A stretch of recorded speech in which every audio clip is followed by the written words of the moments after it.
Hi and welcome to the channel. My name is Lamusa and this is gonna be my video about the CompTIA Security Plus and how I came about obtaining in the first place. So if you haven't seen my video yet, I'm gonna leave a link below for my Google IT Professional. There's a few things there. If you haven't seen it yet, please take a look, as well as the reason to as to why I would like to be posting this thing moving forward.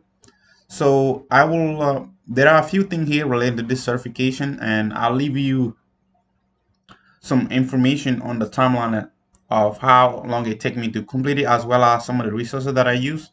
So the first resource I use that I have here is my LinkedIn Learning using Mike Chappell, CompTIA Security Plus. You probably can see is a SY0601, and that's because that's the previous version. I know they have a new version now. Is a SY701. That's a new version of it. I passed the one before then, and it's time here, and this is the first one I did here, as you can see here. Um, in 2023, that was right after. So essentially, this was going on slowly while I was studying for the uh, Google IT support, and that was the reason why it was because I started studying here, but I have not officially scheduled a timeline to take the certification yet. That was why this time kind of a bit mixed up with the Google IT certification, as you can see here. And so what I use essentially is Mike Chappell's uh, CompTIA Security Plus Prep. I took the full course.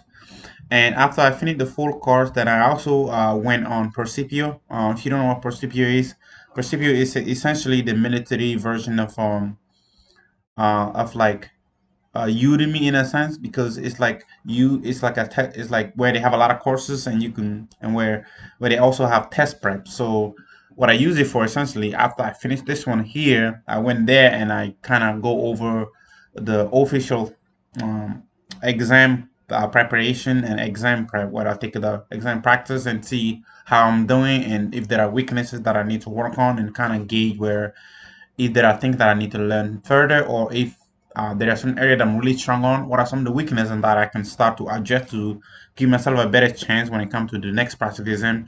So then from there, I just kind of quickly put it on a Quizlet.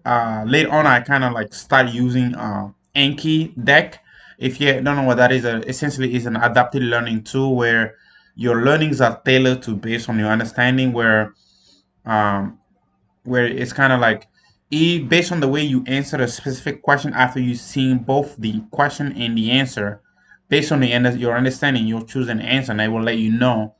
I mean, essentially, it will, based on that, it will choose how often you see the question. So, for example, you can choose, oh, see it in 1 day, or in 10 minutes, or like in 3 days, or in a week, or like a month. And based on your answer, it kind of tailor toward your ability or your level of understanding based on where that goes. So, so this is what I use first. I use at that time I essentially already signed up for the Lincoln Premium, so I use it to kind of prep me for the exam. And after that, then I start using Percipio to kind of practice my my exam.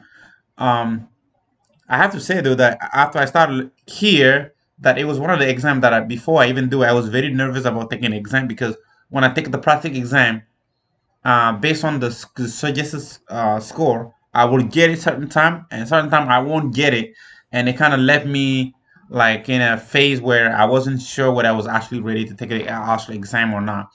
And it was until the last month that I decided that okay, before I do anything else, I need to schedule the exam.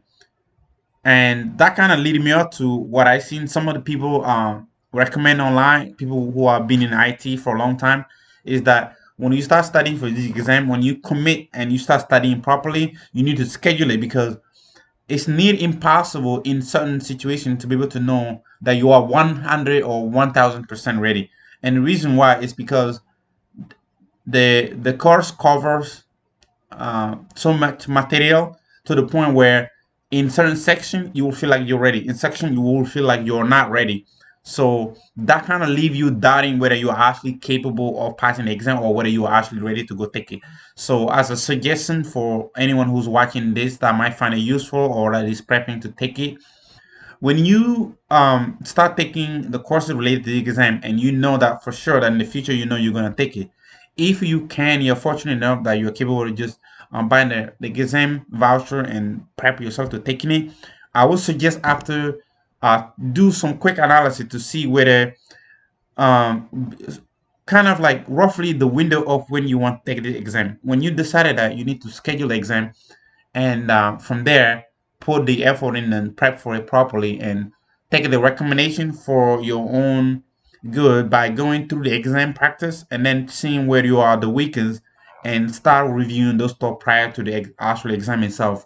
That will help you a lot because sometimes knowing 100% in any exam that's near impossible, and if you do that you'll be too harsh on yourself the way I'm thinking about it. So I'll say once you decide, go for it because it's impossible to know 100% before any exam, especially in an exam you have never taken. It's no way you're gonna know 1,000% that you are more than capable for it, because I think that's where the some of the doubts start creeping in when you take one practice exam where you get 90%, and then you take the next one you get 75, and you're like, well, they say like 80 is a great benchmark for trying to know whether you got ready to take it or not. And I think that's where me personally, I was starting to doubt myself before I actually went and take it.